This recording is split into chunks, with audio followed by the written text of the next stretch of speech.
What's cracking, people?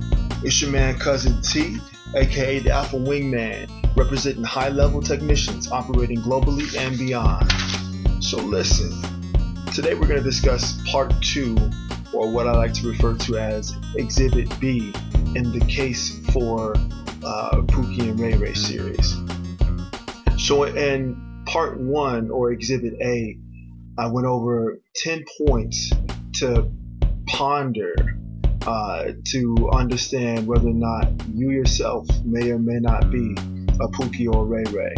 That exercise was done just to get the average listener thinking and comparing and contrasting different episodes in their lives that they may have deleted, or they may have overlooked, or they may have observed in other people in the spaces that they grew up in, or their schools, or maybe these are people that they have encountered along the way.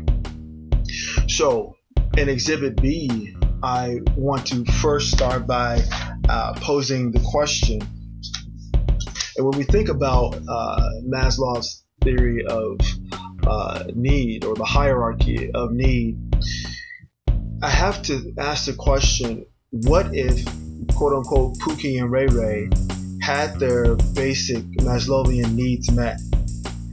What would change? Meaning, if there wasn't this thought or this mentality out there by the observers that Pookie and RayRay are in such a broken and destitute and poor situation that they're forced to, quote unquote, have to steal, quote unquote, have to cheat, have to lie, have to do all of the things that the greater society likes to dump on first the black community, and then the black community, ultimately the Pookie and RayRays of the black community, or the ghetto mentality. What if their needs were met?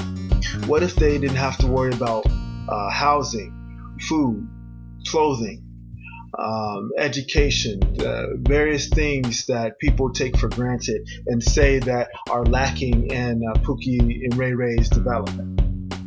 What would that look like?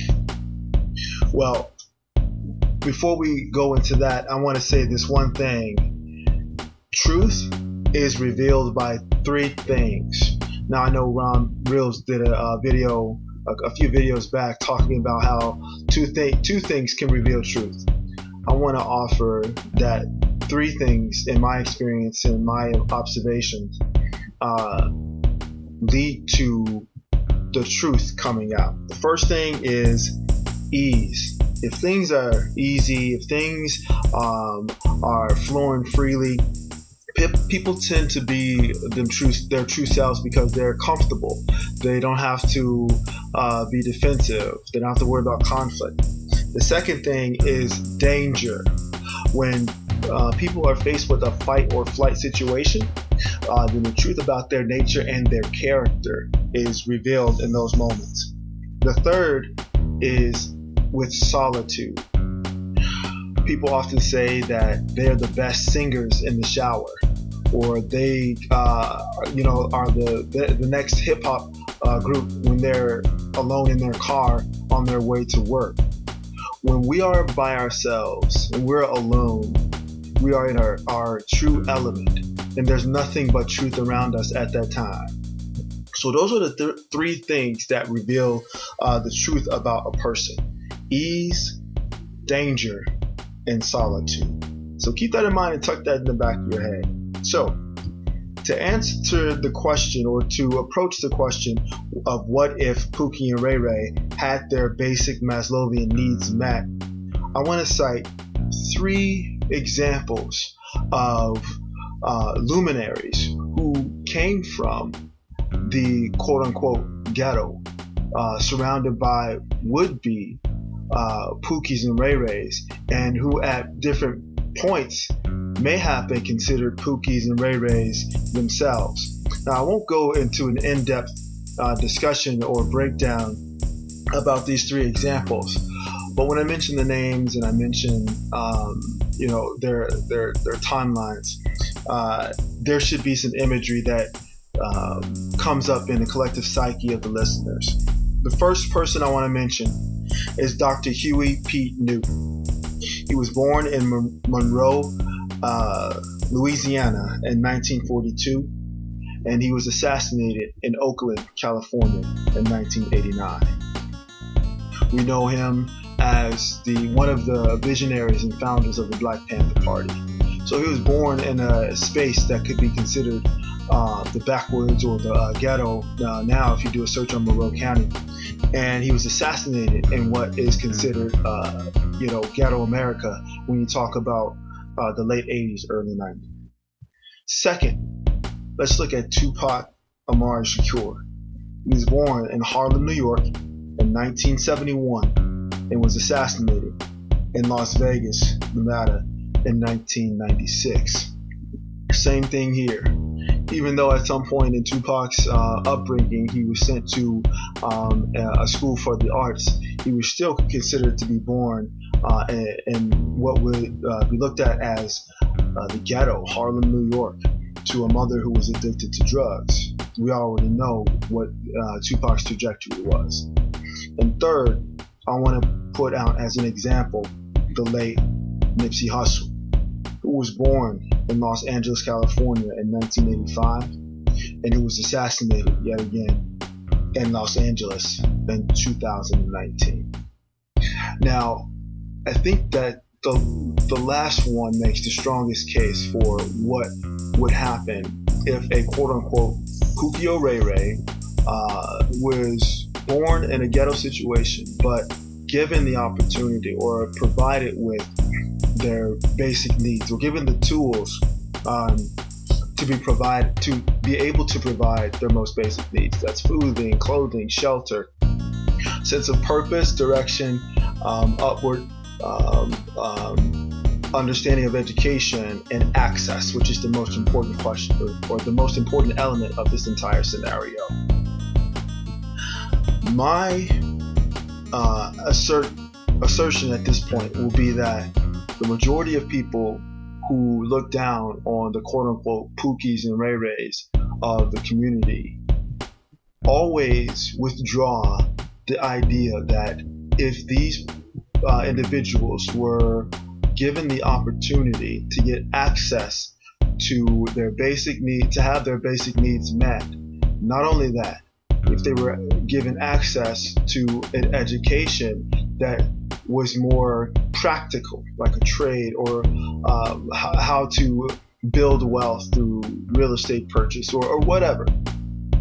But thirdly, if they were provided access to be able to expand their horizons and also to network and make the connections to not only build themselves and their families, but the third component for the Pookies and RayRays of the community.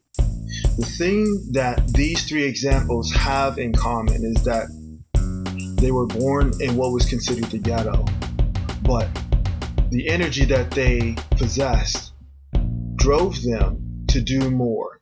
One became a doctor and sparked a movement of revolutionaries that changed the way and uplifted the entire Black community, not just the quote-unquote ghetto aspect of the Black community.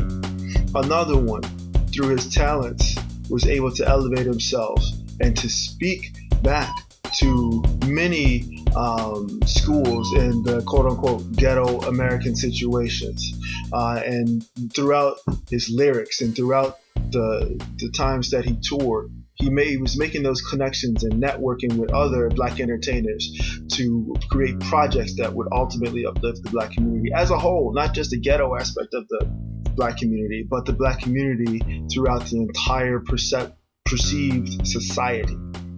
And third, the most recent example that we have is someone who was definitely born in a place that could have been considered the ghetto in 1985, but again took the tools that he was given, where other entertainers in his space chose to go in other directions with their tools by buying all of the trappings of quote-unquote ghetto life. This individual, Nipsey Hussle, chose to flip what he was given and began projects to not only expand education locally, but to provide for that community at large.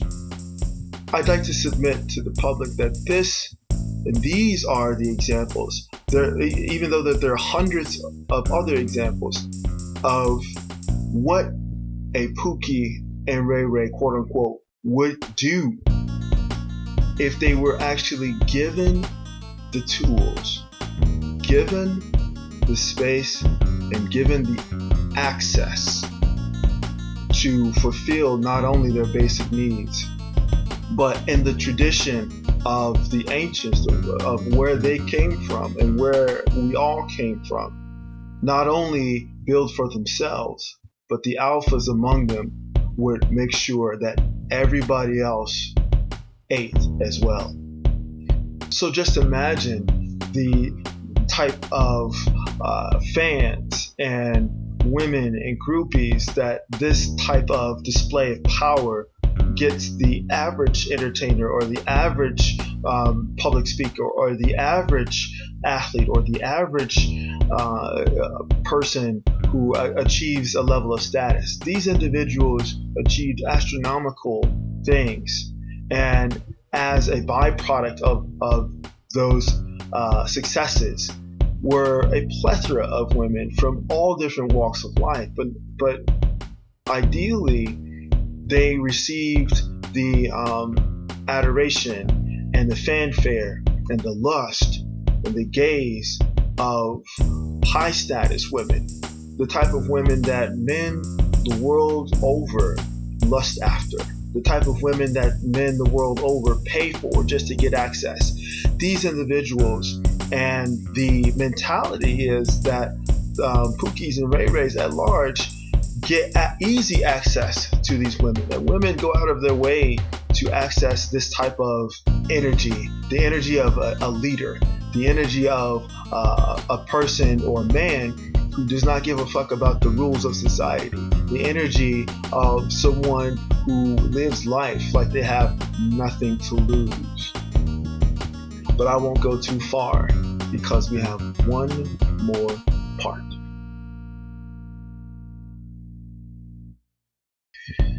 So this is part 2, aka Exhibit B in the 3-part series, The Case for Pookie and RayRay.